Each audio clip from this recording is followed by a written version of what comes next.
தற்போது அண்மை செய்தியாக பார்த்து வருகிறோம். விழுப்புரம் மாவட்டம் கொய்யாத்தோப்பு பகுதியில் மழையால் பாதிக்கப்பட்ட தங்களை அதிகாரிகள் வந்து பார்க்கவில்லை என மக்கள் புகார் தெரிவித்து சாலை மறியல் போராட்டத்தில் ஈடுபட்டு வருகிறார்கள். கூடுதல் விவரங்களோடு இணைகிறார் செய்தியாளர் சிவபிரகாஷ். சிவபிரகாஷ், வணக்கம். விவரங்கள். வணக்கம் சாரா. விழுப்புரம் மாவட்டத்தில் பெஞ்சல் புயல் மிக கனமழையாக கொட்டி தீர்த்தது. இந்த மழையின் காரணமாக தென்பெண்ணை ஆற்றங்கரையோரம் உள்ள மக்கள் குடியிருக்கும் பகுதிகளில் மழைநீர் மற்றும் ஆற்றில் ஏற்பட்ட வெள்ளப்பெருக்கு நீர் அதிக அளவு சென்றதால் அந்த மக்கள் வீடுகளை விட்டு வெளியேறக்கூடிய ஒரு சூழ்நிலை ஏற்பட்டது. அதே போன்று விழுப்புரத்திலிருந்து செஞ்சி செல்லும் சாலையில் உள்ள கொய்யாத்தோப்பு, பாப்பாத்தி நகர் ஆகிய பகுதிகளில் பம்பை நதிக்கரை உள்ளது. இந்த பம்பை நதிக்கரையிலும் ஏற்பட்ட வெள்ளப்பெருக்கு காரணமாக அந்த பகுதியில் சுமார் 200க்கும் மேற்பட்ட வீடுகள் வெள்ளம் புகுந்து அந்த மக்கள் கடந்த ஒரு வாரங்களாக உணவு, உடை உள்ளிட்ட அத்தியாவசிய பொருட்கள் இல்லாமல் கடுமையாக பாதிக்கப்பட்டு வருகின்றனர்.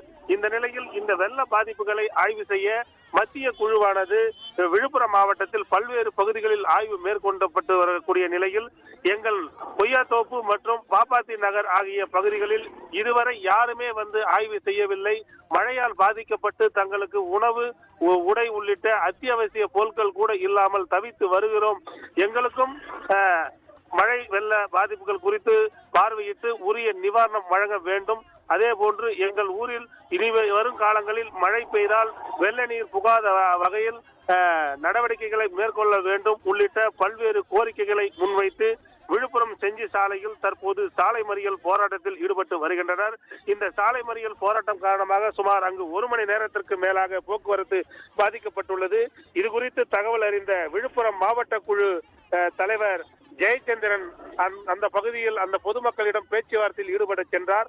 அப்போது அவரிடமும் பொதுமக்கள் சரமாரியாக வாக்குவாதத்தில் ஈடுபட்டு எங்கள் பகுதியிலும் அதிகாரிகள் ஆய்வு மேற்கொண்டு எங்களுக்கும் உரிய நிவாரணப் பொருட்கள் வழங்க வேண்டும் என வாக்குவாதத்தில் ஈடுபட்டு வருவதால் பரபரப்பு ஏற்பட்டுள்ளது. மேலும் இது குறித்து அந்த பகுதியில் பொதுமக்கள் தங்களுக்கு உடனடியாக இந்த வெள்ள பாதிப்புகள் குறித்து ஆய்வு மேற்கொண்டு உரிய நடவடிக்கைகளை மேற்கொள்ள வேண்டும் என போராட்டத்தில் ஈடுபட்டு வருவது பரபரப்பை ஏற்படுத்தியுள்ளது. சாரா, நன்றி சிவபிரகாஷ்.